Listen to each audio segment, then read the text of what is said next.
to the republic for which it stands. One nation, under God. Indivisible. With liberty and justice for all. Guns, self-defense, concealed carry. This is the Patriot Defense Podcast. From the War Room in Idaho's high desert, here's your host, Todd Echols. And we are back once again into Sunday afternoon, and I am tucked away, or we are tucked away in the War Room somewhere in the high desert of southern Idaho. And joining me today again is Eli. He's a permanent fixture, ladies and gentlemen. How's it going? Pretty good. It's a good week. I tell you what, I'll be honest, it was a super frustrating week for me. Oh. I had more, and people like tune into this podcast. I don't know if they tune in for more of the gun talks type stuff or just to hear about my crazy life. I had more issues. So I drive around, people. I drive around. My wife's got a really nice truck she drives around in. That's hers. I've got a whole fleet of what I call shit boxes that I drive around in. And I tell you what, when it rains, it pours. So it kind of started toward the end of last week. I was driving, shit box number 1 to town to go run, and the alternator went out on me, right? Just an alternator, right? But that ruined my day. I had to get my wife. She had to come jumpstart me. We got it back home. I figured it was the alternator. I took the alternator off, took it to the auto parts store. They tested it, said, yes, sir, your alternator's bad. I said, great, it's under warranty. Give me another one. They didn't cost me any money yet. Nice. So they gave me another one. I took it home. I put it on there. It seemed to be running just fine. And I'm thinking, I still don't trust shitbox number 1. But the new alternator is on it. We're going to just set it aside. I got some more can choose from, right? So then a few days later, I'm taking shitbox number 2, and I'm going running again, like I always do. And at about the same spot, what happens? I freaking hit that deer I told you guys about on the last episode. Hit that thing at 55 miles an hour. So that thing still runs, but I'm missing headlights. I'm missing all kinds of stuff. The grill's all about ready to fall. I hit another bump. That grill's falling out in the road. Right, so it's all messed up. So I had to spend money, and those stupid headlights aren't cheap, and you can't order them. You got to order them in pairs. So I got these things ordered and waiting for them to come in because I pushed my luck a little bit. I'm trying to avoid law enforcement in the dark of the early mornings, right? Just because I know I'm going to get pulled over and get a ticket. I just know it. And, I was probably good for a day or two. You were used to be law enforcement. Yeah. I was probably good for a day or two after I hit the deer. But we're talking like it's been a week now. I don't think that's going to fly anymore. They're like, you should have had this fixed by now, right? So I thought, well, I'm going to park this and I'm going to get shitbox number 3 out. And so I looked over there, and I've been thinking about, getting new tires for this thing. And I was like, the tires are bad. And we started getting some rainy, icy stuff lately. Mm-hmm. And so I talked to the wife, and I was like, well, I'm just going to get new tires for this thing, right? So we got it all lined out. We're going to go get new tires for it. So I decided it hadn't been started for a while. So I started it up, let it warm up, and it didn't really want to start. But I was like, because it's been there a while.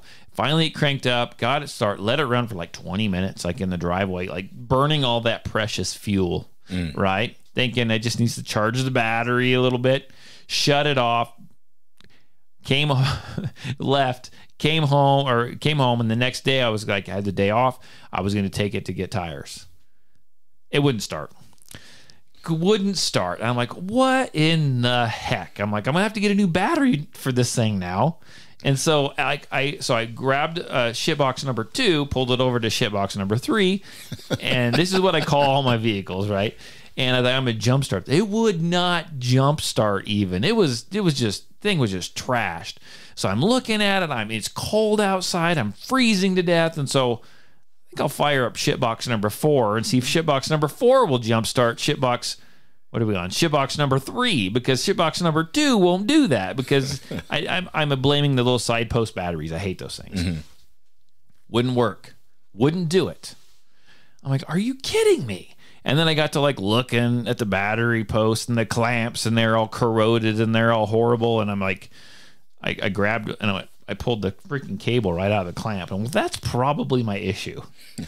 So anyhow, I kind of cleaned that up, put that back in place. And then guess what? It was finally able to jump start. But by this time I had taken batteries out and switched batteries around. And so I had a different battery in there, had the old battery out of it in the bed of it. And I was like, I got to get my new tires, right? So I went over there. I said, I need new tires. I need alignment. I need you to look at my all my front parts, my whatever, the front end, to make sure that's got. I don't need to burn through $1,500 in tires in a week, right? To make sure everything's aligned and looking nice. And I said, by the way, there's a battery in the bed of my truck. I said, test it, see if it's bad. If it's bad, I'll take a new battery. Okay. If it's bad, I'll take a new battery. The battery that's in the back of the truck, the one that's in the truck, I know is good. I thought the battery was bad, but I think it's just my cables, and I'll take care of that. Okay. You tracking? Yeah. So I was over there all day, got everything taken care of, showed up to pick up the vehicle. I mean, met my wife, my son, all this stuff. We had all these vehicles we had to get back. It pays to have a kid that can drive now. It's really, really handy. And so I'm there, and I pay for everything. Well, let's not kid ourselves. I put it on an account, and I went to get in it to go, and I looked in the back of the bed. I'm like, where's my freaking battery?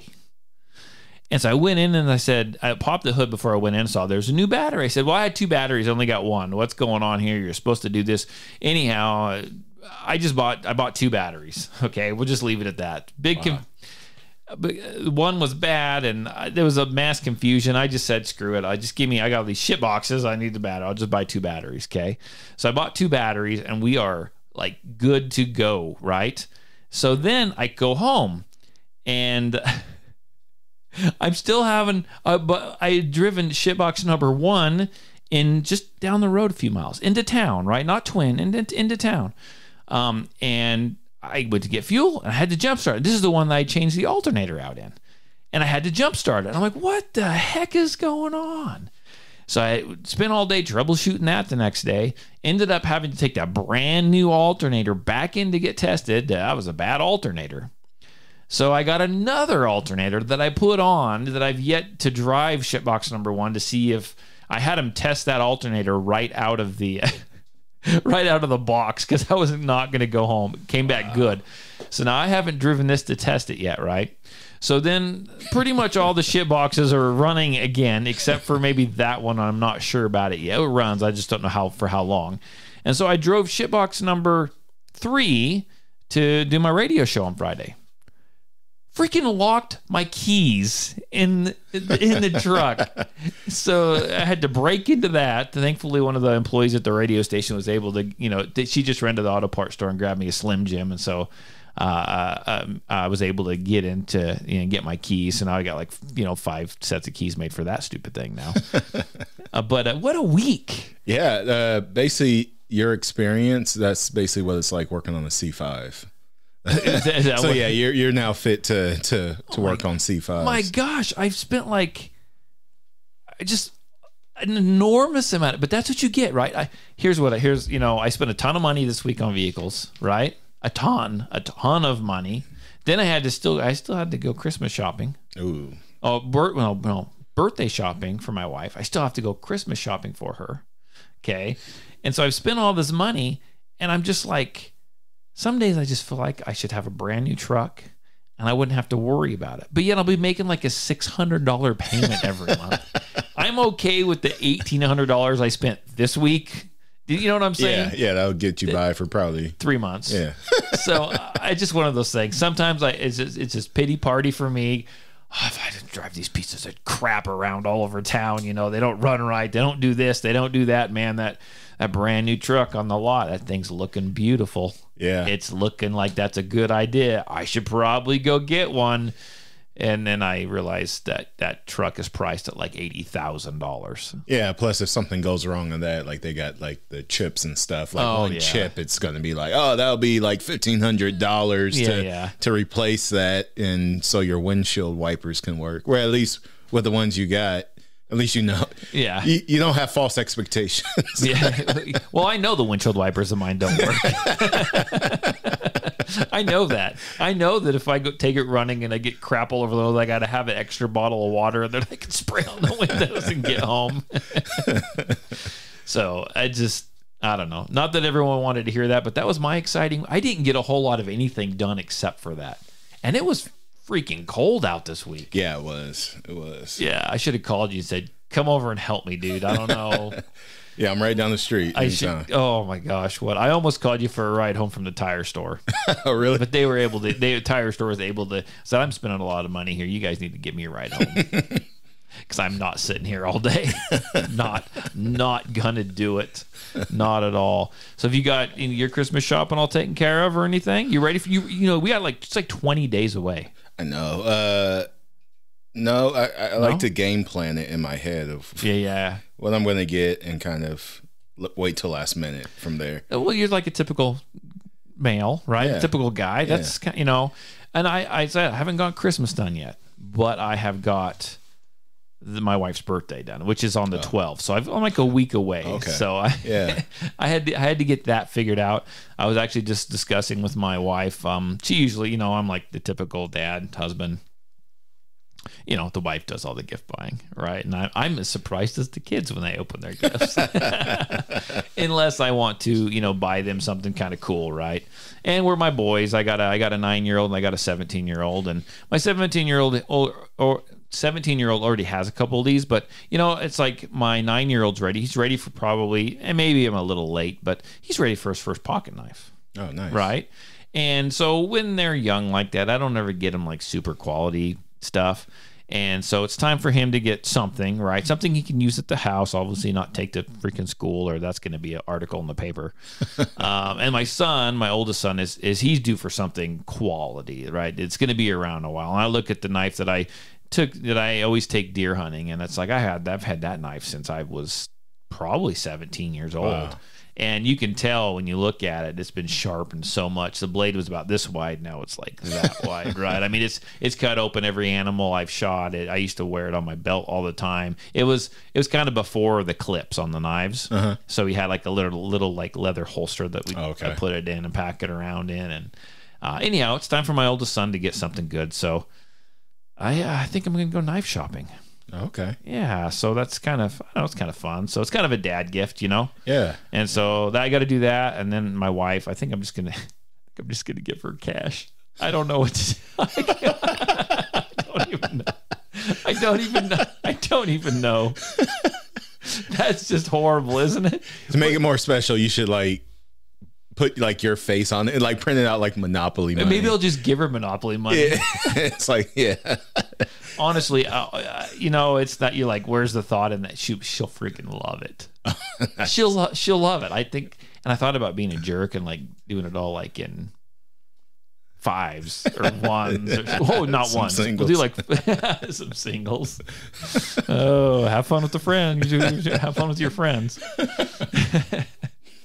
So we're going to dive into your life now. You had a big old plumbing issue at your house. That all cleared up? Yeah, that's why, not much Christmas shopping right now. I had to basically get the house repiped because it came down to just the old copper piping.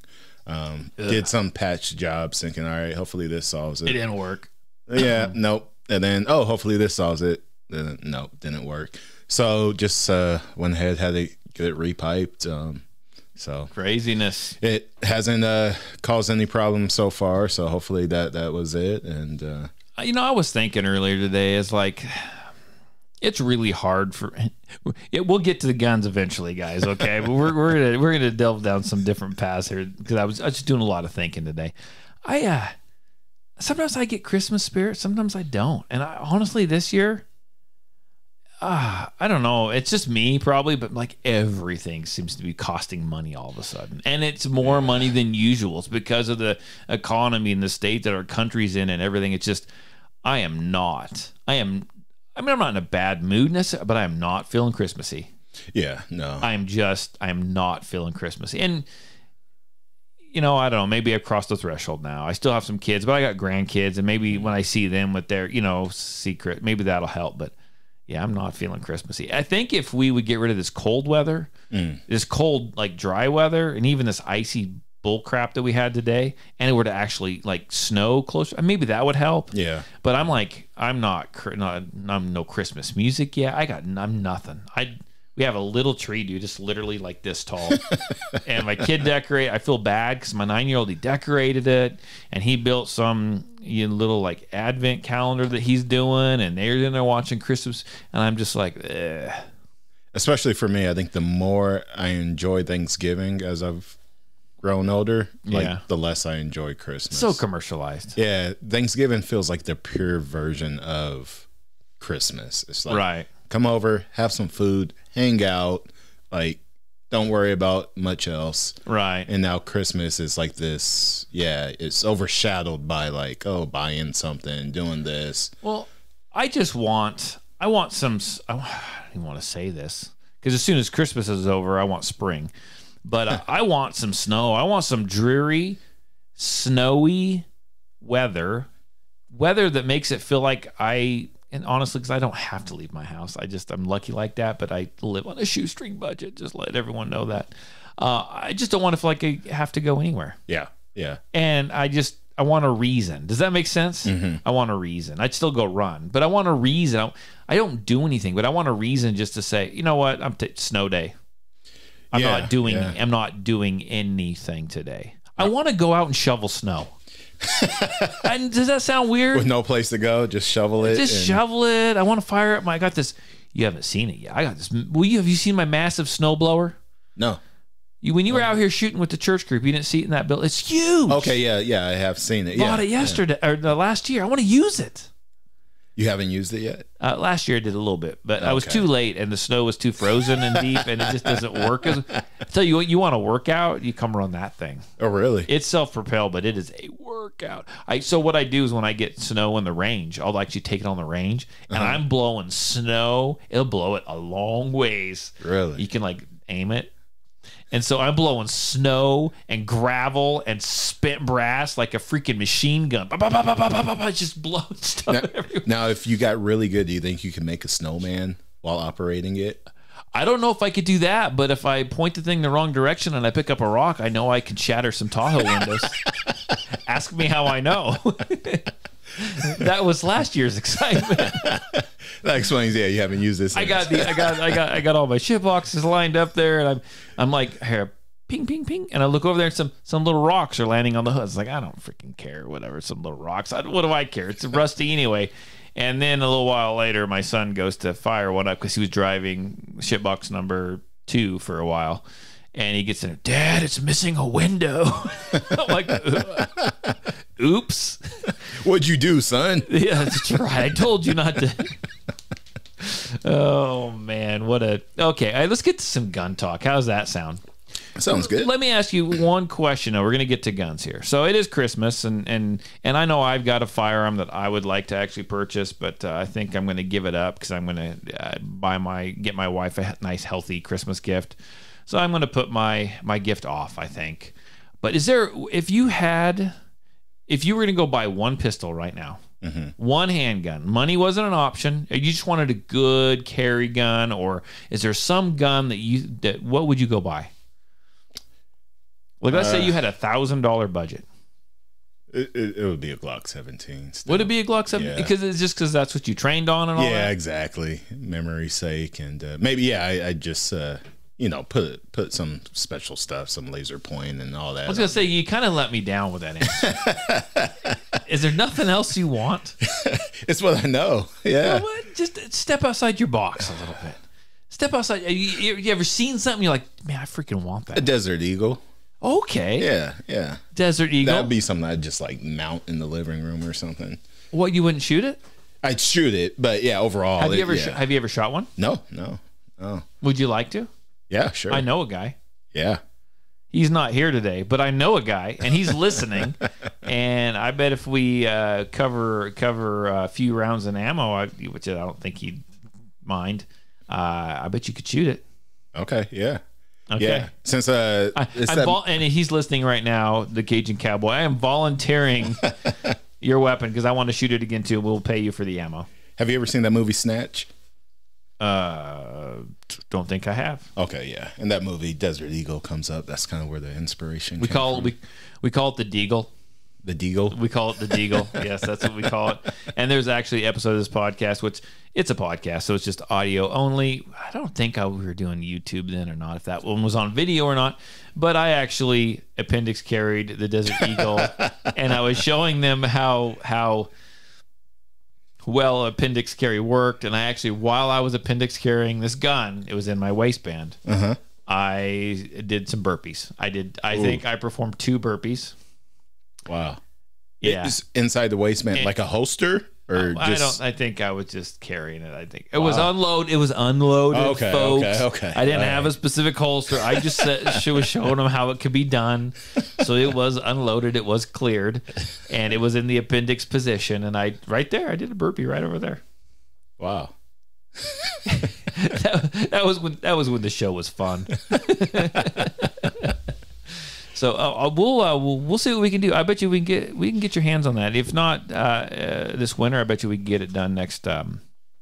We can get it done this spring. Okay. Yeah, he'll come over. Okay. I'm going to volunteer him. Maybe he'd sell it to you. I doubt it. Oh, don't know if I can afford it after the plumbing incident. The plumbing. We were calling it the plumbing incident. I love it.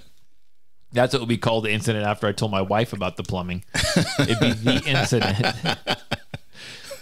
So, okay, well, let's move on. So, I've been seeing lots. I kind of try to keep track. I spend a lot of time on YouTube looking at stuff, and there's all these, you see a lot of stuff, coming across YouTube talking about the ATF, and they're ruling on this, and they're ruling on that, and they're, pistol arm braces, 80% lowers, all this stuff, right? And so we saw videos a couple months back of ATF agents. I know I played them on the Patriot Defense Facebook page, of showing up, asking about firearms, wanting to see these firearms. And so, I got to thinking, I was like, what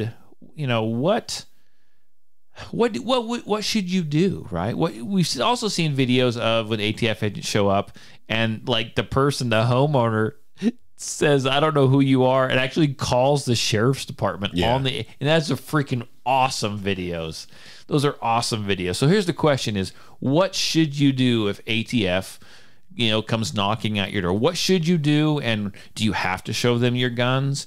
And so I got a little audio clip that we're going to play. It's kind of long, and I got it set up so we might pause it and talk about some stuff as we go, or we might just let it play. We'll just kind of see how it flows. But this is from an attorney. He's out of Washington State. The channel is called Washington Gun Law, and he talks about all the laws and all the bills and everything coming up concerning firearms, and he's pretty knowledgeable, and I really like his videos. He explains stuff really well. So let me go ahead and play this.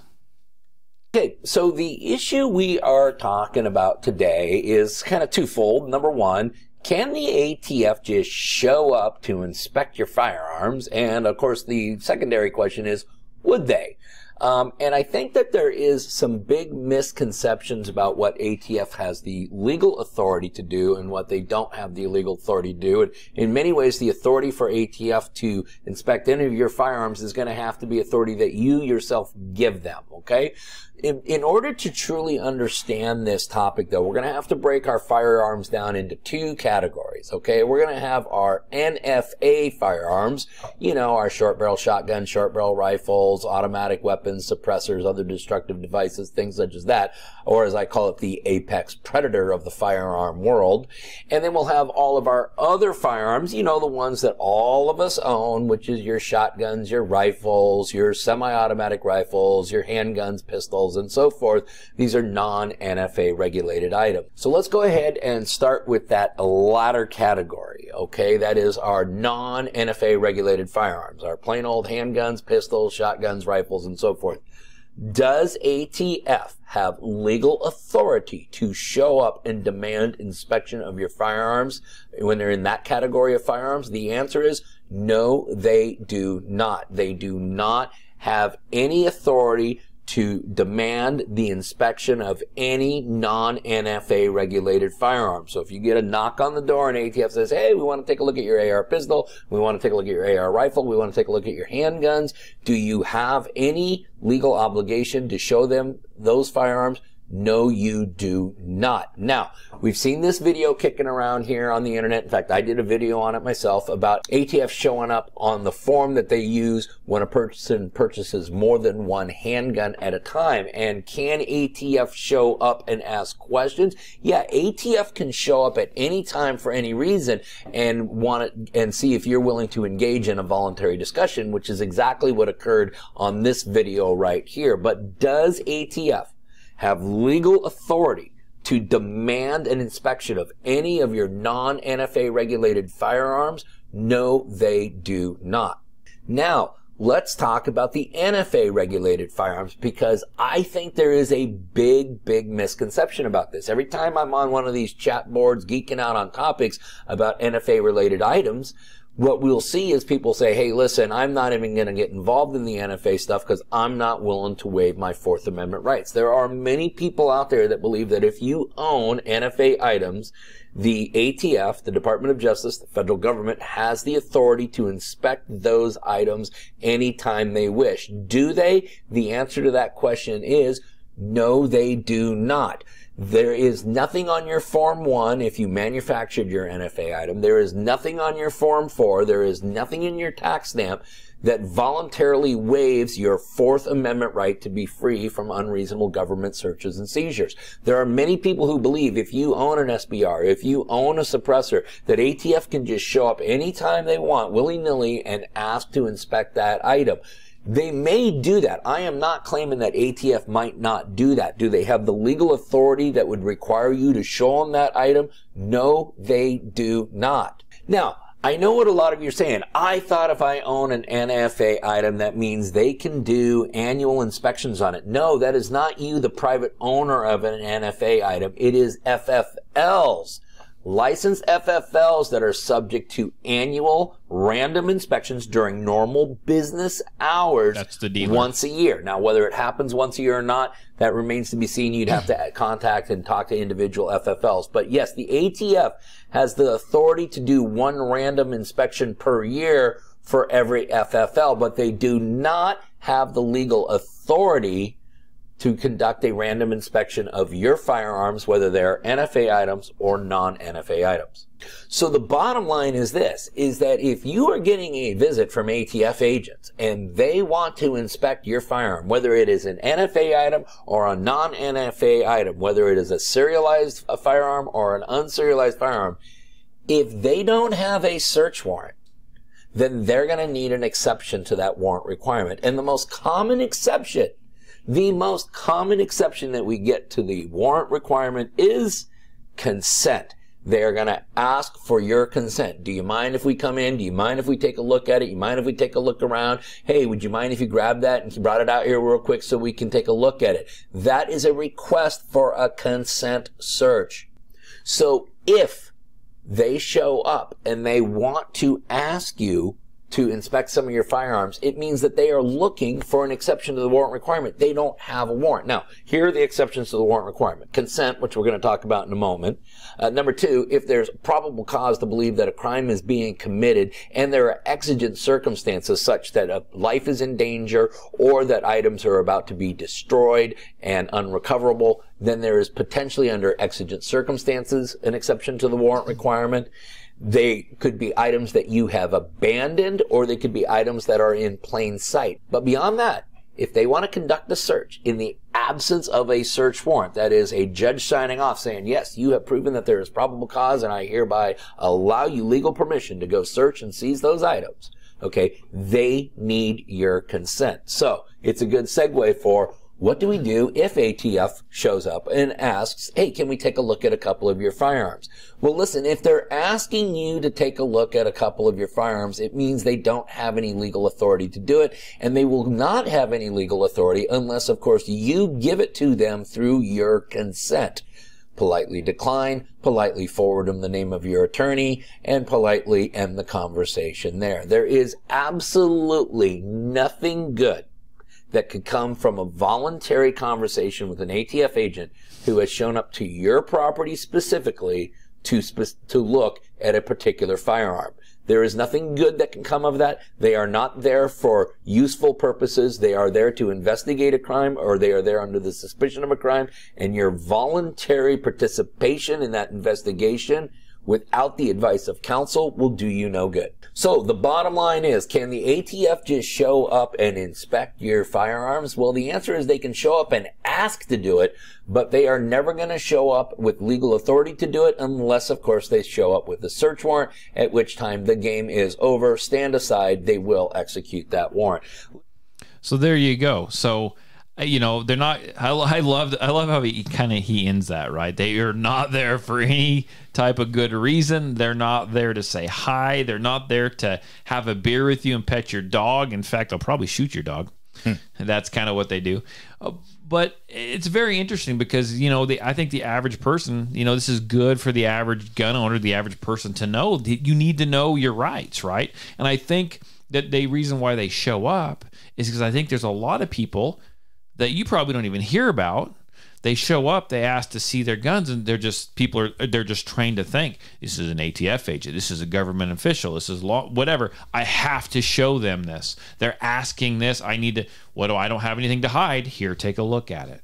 Do you know what I'm saying? And I treat it the way as, I'm not picking on law enforcement, but it's like if you are involved in a self-defense shooting, when they show up, right? I had a guy that used to teach my class, and he said, it's really interesting because when we show up to a self-defense shooting where someone has actually had to use a firearm against someone else, yeah, they don't have to talk to us, but they just want to, they're excited, and they just want to comply, and they will just spill their guts to you.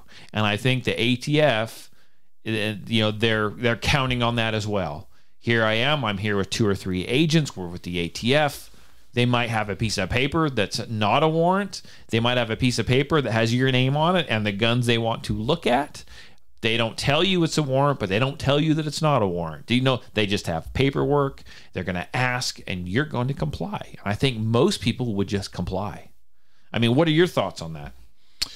Yeah, I mean, you mentioned it before playing the clip, the guy, I think it was Seattle or somewhere where he said, I'm calling the sheriff's department. Yeah. I would strongly advise, especially if you know that your sheriff's department, you know, is good, or your local police department. Basically create an audience in which it is a matter of, number one, witnesses, and also they're ATF, they're federal, so you can be honest and say, hey, I don't recognize you as local law enforcement. So I have no way of verifying you are who you say you are.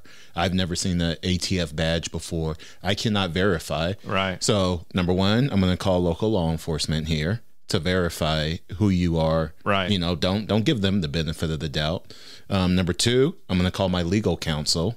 And by legal counsel, I'm not saying you have to have a lawyer. Call somebody. Yeah, exactly. If it's your friend, whoever it is, exactly. Get another concerned citizen over there, again, as a witness as well. And then from there, also feign ignorance. You don't have to tell them anything. Like your buddy said, just keep your mouth shut for the most part as far as information. Because it's burden of proof is on them. You are innocent until proven guilty. And in this situation, if there's not a crime they're looking to, or exigent circumstances, at which case I would say there can't be exigent circumstances for a federal agent. Like, you clearly traveled, to get here. Right. It clearly wasn't an emergency. Otherwise, it would be the sheriff or local police who showed up at my door. So I would say it'd be, basically impossible to say it was exigent circumstances. In that case, or they can say, hey, we just showed up and we heard someone scream. Coincidence. And we happened. Yeah. But basically, other than that, there's no reason for them to be able to claim that. But yeah, it's burden of proof is on them. So yeah, you have made no contract other than basically on the form you fill out. When purchasing the firearm, you say basically you are who you're saying you are. Right. Outside of that, you've made no contractual obligations that allow you to allow them to come in. Yeah, to come in and say we get to basically violate the Fourth Amendment. It's very interesting. They'll show up and they'll ask, right? They'll ask. They'll kind of, instead of just, they'll ask, and it's pretty obvious that they're asking, but it's the way they do it, and you're like, sure. Once you say sure, you're and that's kind of a psychological kind of trick thing. Yeah. So like when pulling someone over within law enforcement, same thing, right? If you want to get into their vehicle, you can't detain them if you don't have the right to detain or arrest them, but you want to search the vehicle. You say, you don't mind if I search your vehicle, right? Little words like that, instead of making it obvious.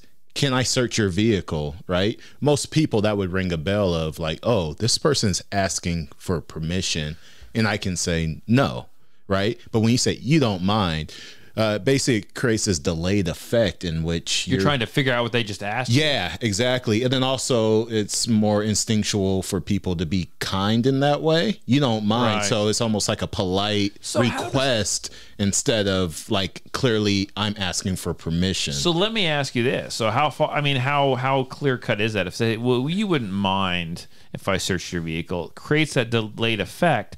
And some people think out loud. Mm-hmm. So what if you were to say, well, no, I wouldn't mind, but you're not going to. Would they take that full phrase and say, well, I can't search the vehicle? Or would they say, well, you just told me you didn't mind? Yeah. Or how would they play on that? Or was that a green light for them? Or that would be a green light for them to keep poking and prodding at you so they can look at your vehicle? I'm just wondering. You're talking to individuals at that point. So, yeah, it comes down to an individual officer, and also it comes down to how then they're going to write that report, right? Right. It's sadly, yeah, that's what it comes down to. So say, I say, hey, you don't mind if I search your vehicle? And you go, well, no. And then say, I go about trying to search it, and then you're like, wait, no, I don't agree to that. I could maybe write in the report, and this would be completely wrong or whatever. They agreed to it. They agreed to it, and then I could just leave out the part where you didn't, or maybe I say inaudible or something like that. I say, the suspect said some other inaudible or whatever. They do that. They do that crap. I could do something like that. Yeah. Wow. Yeah. Wow. That's crazy. Or made nonsensical statement or something like that. Right. There's different ways in which, sure, yes, if they're being honest and everything, they should basically, similar to, with women and stuff, with relations, as soon as they say no, it's no. Right. An officer can take advantage of that and say, oh, well, you said yes, I hear nothing after that, basically. Which, yeah, would be completely wrong. But, yeah, it's when you're right, it comes down to that report, basically. Mm-hmm. And then from there, hopefully you can challenge it and whatnot. But it comes down to that report. If I don't write that I just heard you say yes, I write that in the report. There's a lot of stuff that can be omitted, basically, to make that report as concise to accomplish what you wanted to accomplish. Right, to make you look like you were in the right. Yeah. So, and it's just interesting because, he said if, these ATF agents, they come to your door, right? If they had anything, they would show up with a warrant.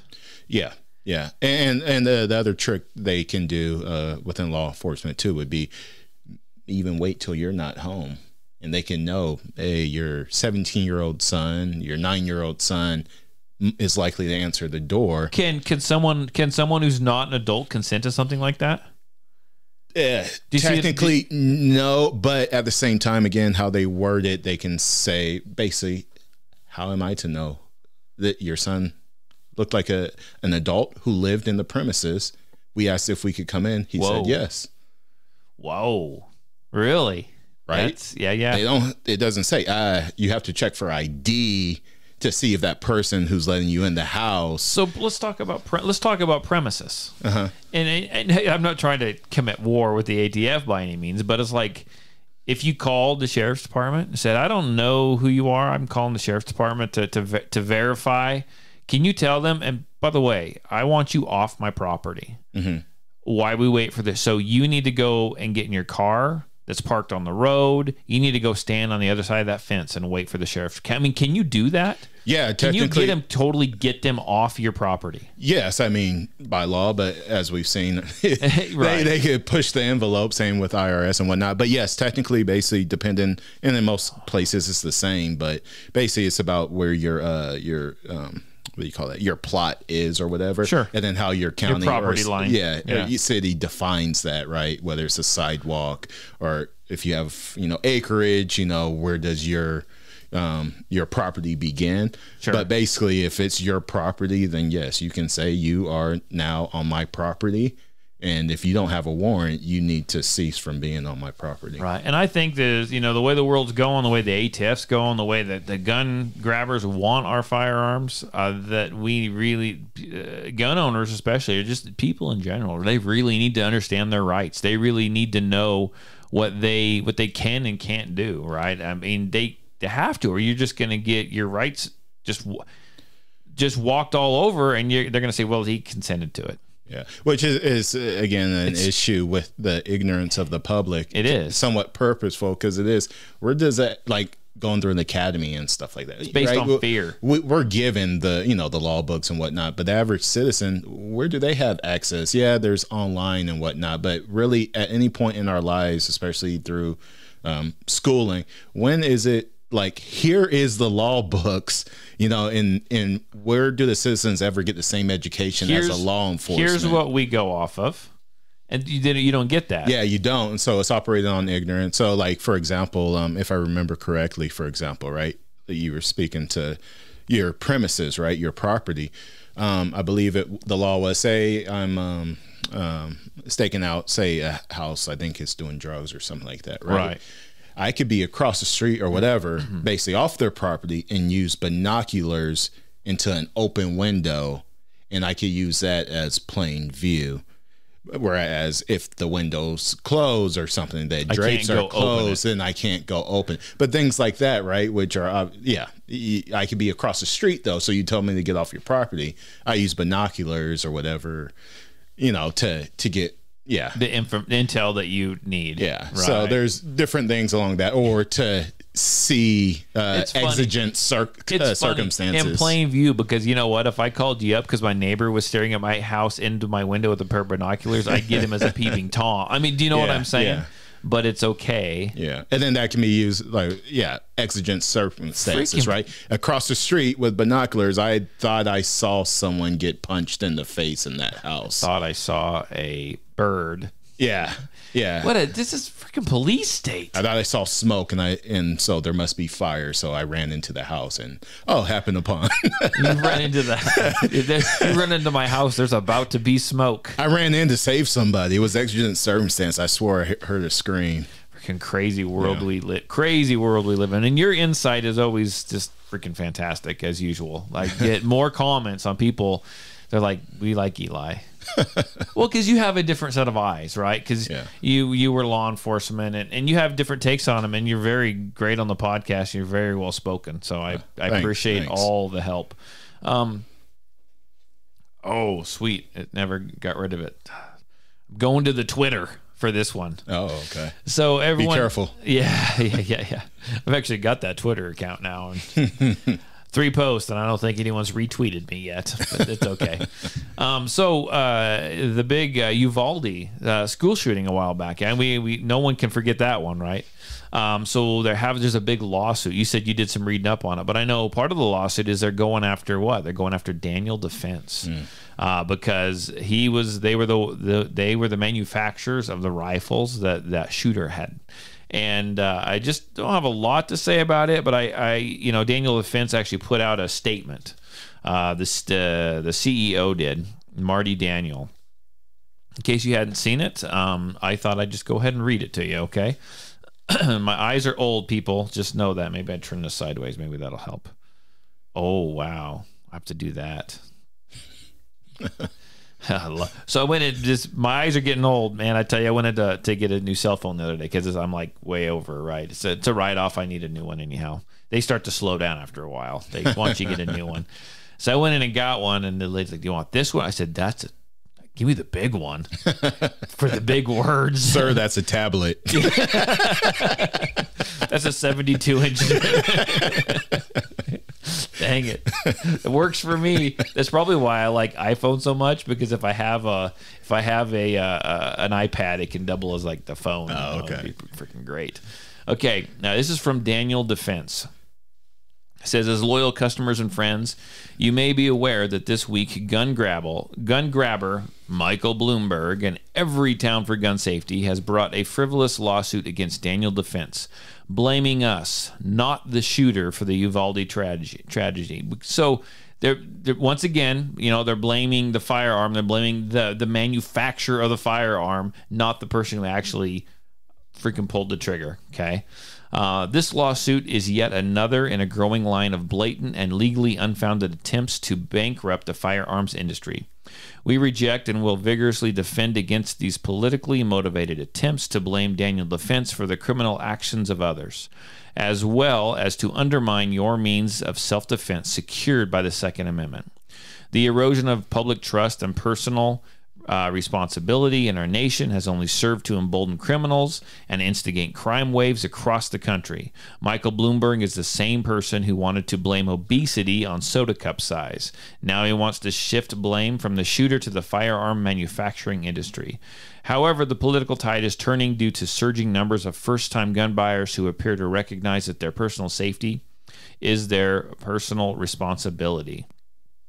At Daniel Defense, it is our honor to provide millions of women, minorities, and other first-time buyers the very best means to ensure their safety in an unsure world. On behalf of all veterans and members of the military, we find former New York City Mayor Bloomberg and every town's insinuation that the actions of our military can in any way inspire the mass murder of school children to be deeply insulting and baseless.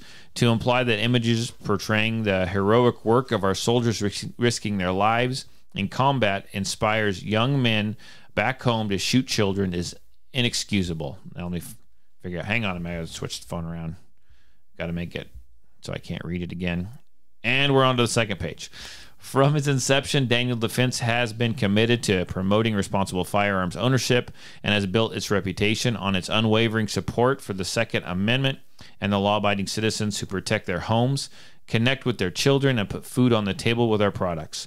Daniel Defense stands with Americans everywhere who will not be bullied into silence or political inaction as the freedoms and protections ensured by the Second Amendment are under attack. We are proud of our company, our products, and our community. We stand ready to defend ourselves and your freedoms for the public and the court. Sincerely, Marty Daniel, CEO of Daniel Defense. So yeah, I mean I've talked about it tons on the radio. I've talked about it. They're going to try to bankrupt the firearms industry, and that's one of the many ways that they try to do it. I honestly don't know that they're ever going to go door to door and collecting firearms. They're going to try to get rid of the manufacturers. They're going to try to make it so difficult that they don't want to manufacture. They're going to try to tax the ammo. It's a little here, it's a little there. And pretty soon they're just trying to make it super difficult for anyone to manufacture or even own a firearm. And good for Daniel Defense for standing up. I mean, this is absolutely ridiculous. I mean, they didn't sell the shooter. I mean, they didn't like force the guy to go buy their rifle to go commit this shooting, right? This guy made a choice. This guy was mentally unstable. I mean, he had a freaking history with police, by the way, with law enforcement, with FBI, that they completely ignored. He had contact with them. They completely ignored that. In my mind, they let this happen. Yeah. They let this happen. And what do they want to do? They want to sue, and they want to enact more laws. They're working on this assault weapons ban right now, which, during the lame duck session, that they're probably going to try and push through, probably win, probably the day before the Friday or the day before Christmas, right? Mm-hmm. That's when they're going to do it. That's when they do everything. In the middle of the night, when you're sleeping, when you're worried about spending time with family, you're paying attention to doing that kind of stuff, they're going to push something like this through. And they want to enact more laws. Laws aren't going to help anything if you don't, enforce the ones that you already have. Yeah. I mean, if someone were to go to a school and pour bleach into the drinking water and kill people, would Clorox get sued? Yeah.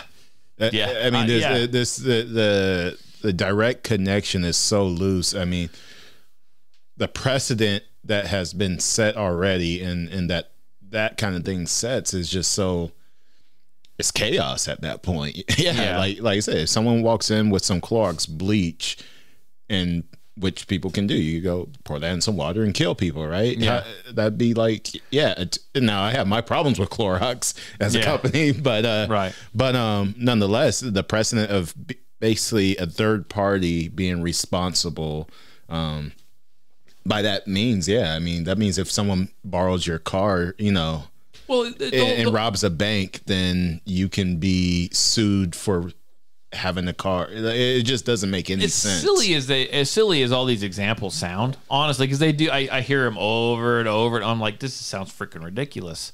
But then again, it's like, why are we even talking about this? Yeah, we shouldn't have to talk about this, right? Little Debbie's snacks are freaking delicious. Mm-hmm. But guess what? They make people obese. Yeah. There's not an ounce of healthy in any of those for anybody. And there's people that probably get obese eating them. No one's suing Little Debbie. Yeah. It's not their fault. Yeah. They didn't jump in your bag and force their way down your throat. I mean, do you know what I'm saying? This is dumb. And I've heard you speak to it too with the signs outside of a lot of schools. I don't know if it was at Uvalde, but I know they're at a lot of schools. Yeah. The gun-free sign. I mean, how is that not a liability? You're literally advertising that you're gun-free. Yeah. That these children are not protected by firearms, and in that, even the sign, or even having a law. Yeah. So let's take it a step further. Not even the sign, having a law that says that this is a gun-free zone. No firearms are allowed beyond. That's all that is. That's a state-sponsored killing field. Yeah. That's all that is. Yeah. Right? Especially with their rhetoric of saying, like, these people, are out, they're attacking, okay, and you're advertising that you're not going to protect them. Yeah. You're saying all these active shooters are out to get people, they could be your neighbor, all this domestic terror, and you're saying you actively are making laws in which those people you're saying are going to get attacked cannot protect themselves. Yeah. Yeah, because, well, face it, we're not the elite. We're not the elite. We had that issue, we've talked about numerous times on my local radio show, and I know if you're not local, you don't probably hear the radio show. You can, though, because I put up a link every Friday. You can listen live on your phone. Yeah. But we had this year, just a couple of local politicians, local senators, right?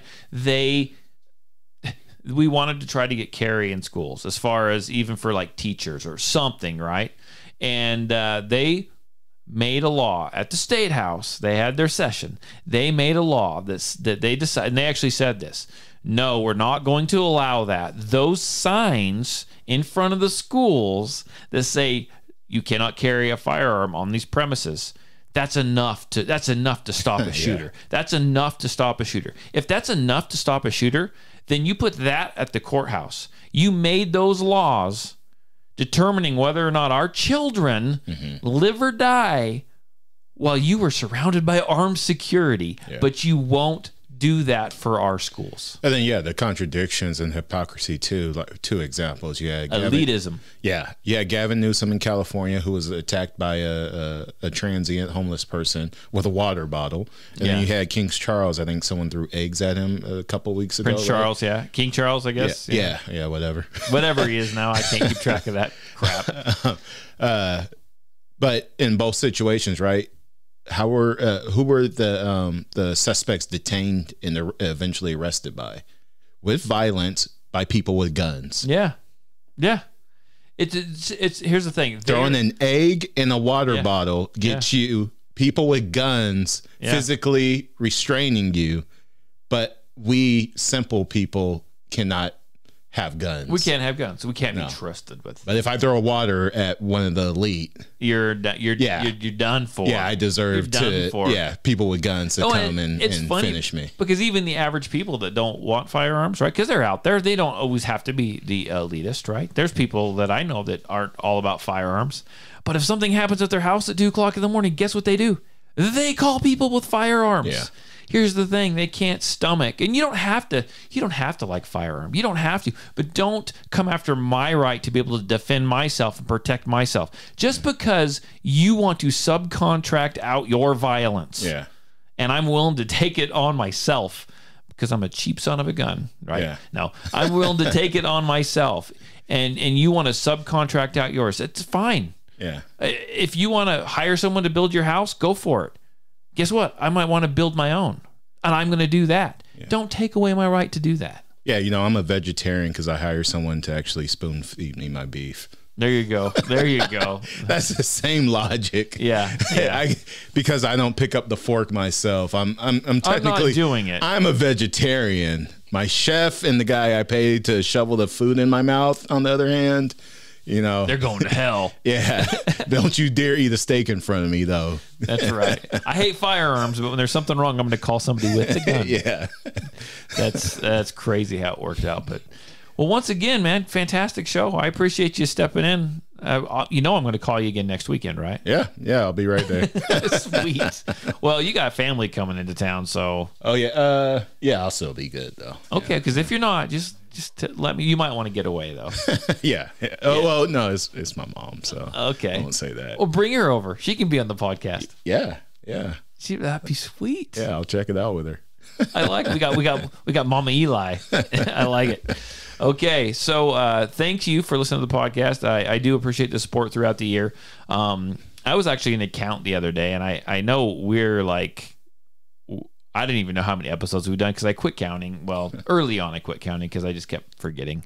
But I'm going to count one of these. I'm going to count all the shows that I've done, and I know there's probably 20 of them that I've like deleted, like new. At the very beginning, they were just crap, right?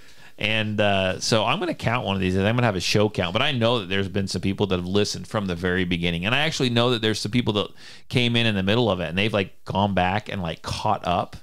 And like, man, and I'm impressed. I really, really am impressed. Because even me, as much of a podcast junkie as I am, if I find a podcast I like, I typically won't go back to start it. I just pick up where I am. It's hard even on Spotify. I've attempted that, and if there's a lot, like I don't know if there's a function to go all the way. I don't know. They said they're and scroll. Yeah. And I can't get to the first episode, so I just give up. Yeah. Man, I appreciate all the support. I mean, the year is almost over. And I like I said, I share it on social media. Let's get more listeners. Let's do more stuff. That'd be absolutely fantastic. I like the growth that we've had. I just want to continue to grow more. I do appreciate that. If you want to support the show besides just listening, which is plenty, you can. $5 a month will get you on the Patreon. And I was supposed to do that this weekend or this week, but I got a little tied up with shitbox number 1, 2, 3, and 4. And so, but I got a bunch more videos I'm getting ready to upload onto Patreon. I had made these videos a while back for something else that didn't pan out. So I've got a bunch of videos talking about different drills and stuff you can do. I'm getting ready to throw them up on Patreon. Once again, it's $5 a month. So yeah, don't buy that fancy coffee. Don't buy that extra gallon of fuel. You need to check out the Patreon. That's what you need to do. That would help a bunch. Again, you guys all have a great week, and I'll see you next weekend. Say bye. Bye.